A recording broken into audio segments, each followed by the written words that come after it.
Go. A few gnats out here today, so. Okay, good girl.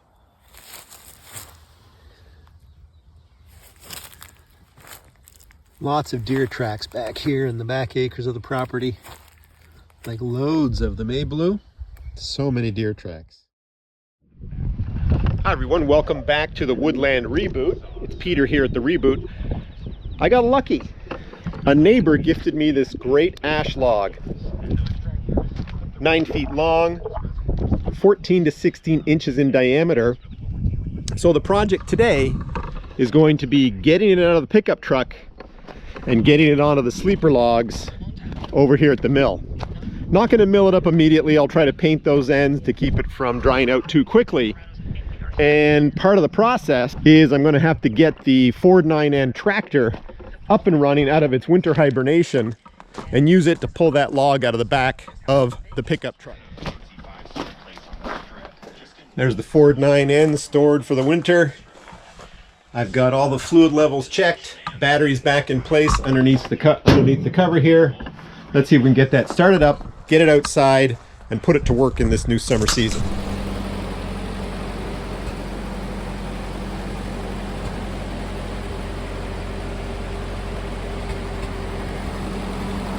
I have a number of projects underway out here at the Reboot.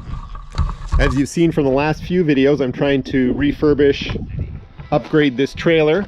Next step is to get those boards out of that deck, clean it up, maybe sand it in a few areas, paint it, and then get a new deck in there. Inside, I'm trying to finish the wiring. I've got an electrician hired. The insulation project is ongoing. I've got electrical coming in from the road this summer. It's going to come in, and my power pole is going to be either here or here, and that of course is for the future house build that's going to go on in the back acres in that direction. Let's get busy. Let's get this sizable ash log out of the back of this pickup truck. I've got a plan. Stay tuned. Let's see if I can get it onto these sleepers in a relatively efficient manner with the equipment I have available to me. As with my previous sawmilling videos, some of you've probably seen those. This is a crude and simple plan. I move logs around here using a lot of leverage. I don't have the greatest equipment for it, but it works. It's slow. Again, this is all hobby. I'm not high-end production volume out here with this little sawmill, my little Woodland Mills 122, older model. The idea is simple, like I said, and it is crude. It's to get the tractor out here, attach a chain, pull, and then that back end is eventually going to drop down. Hopefully I've guessed right in terms of some of the distances and measurements, and that this log will land and roll a little bit, and I'll have it on these sleeper logs. I'm going to reposition one of these little short logs that I've got in the middle here, put one over here. Again, we want things to roll and not really upset these two sleeper logs. You'll see what I'm trying to do. Let's see what actually happens. If you are thinking of getting into the hobby, a little sawmill, picking up the odd log every now and then, and you do not have lift capacity, you are going to have to move your logs around in this manner that I am doing this. Or, you know, you have a friend nearby who comes in with their tractor and unloads your logs for you, which is great. I've had that a couple times as well. Now, I enjoy doing this. Absolutely a hobby for me. I enjoy doing this kind of thing in some of my off hours, and like I said, as a hobby. But like I said, if you're going to get into this and you do not have lift capacity, some kind of modern tractor, you're going to have to try to learn how to do this kind of thing. This is always a fun time of the season, bringing out the Ford 9N for the first job of the year.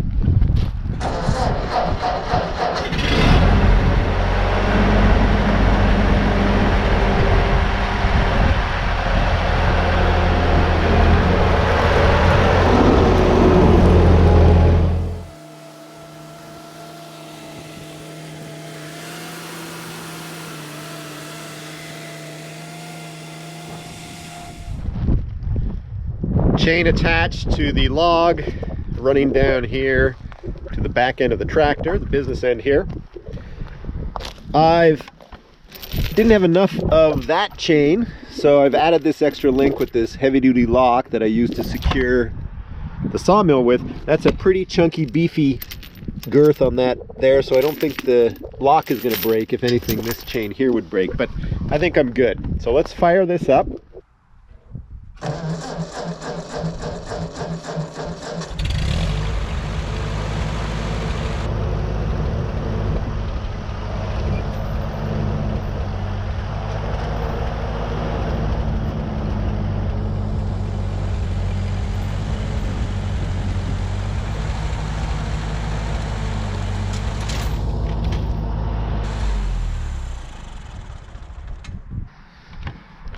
Not bad, but not perfect.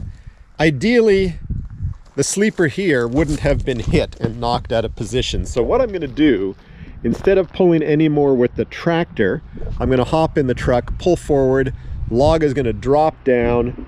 I'll be able to get that sleeper back in place, and then I'll be able to work the log up onto the sleepers and be able to leave it there. So that should work. Let's keep going.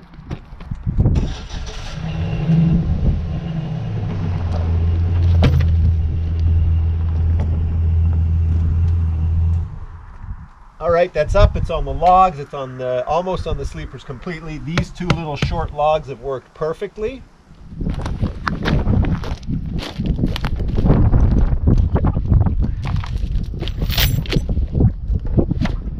You know, as far as a little hobby operation like this, that went pretty well so far.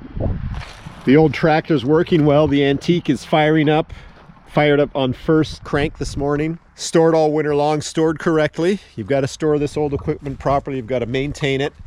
That's working well.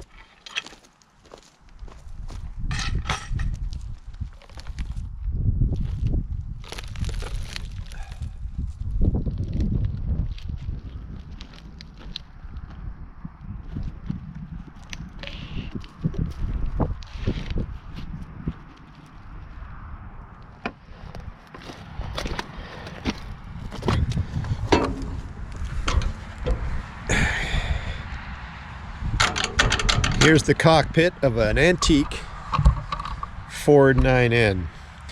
So it's in neutral. This is the acceleration rod, lever, I don't know what to call it, choke, and the ignition. Need two hands for this, so let's see if I can get you guys set up and that you're not going to go flying when it kicks over.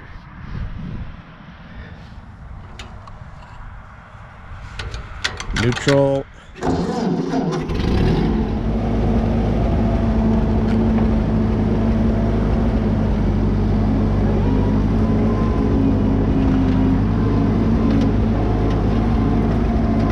This is the original all-terrain vehicle. Single-seater ATV.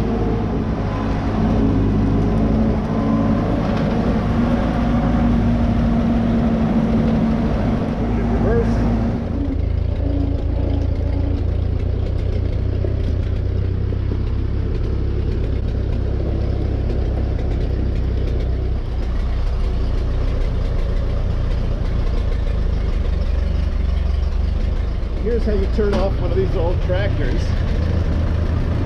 You head underneath here, turn the fuel off, and then it's going to run dry. I've got a couple of other things I want to do before I'm done today. The power pole people were here today, and they've cited that the pole, the new 45-foot pole that I need for the property, can go here, and there's an anchor wire there where that pink paint is, another anchor there. That pole is going to have the line coming to it straight from that pole out there on the highway. So the two trees that you see in the way, where that truck just went by, those two trees have to come down. I may be able to mill part of that up, so let's drop it. I want to try to drop it that way. Unfortunately, I think the weight of the tree might be going more this way.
Not the prettiest notch, but a notch.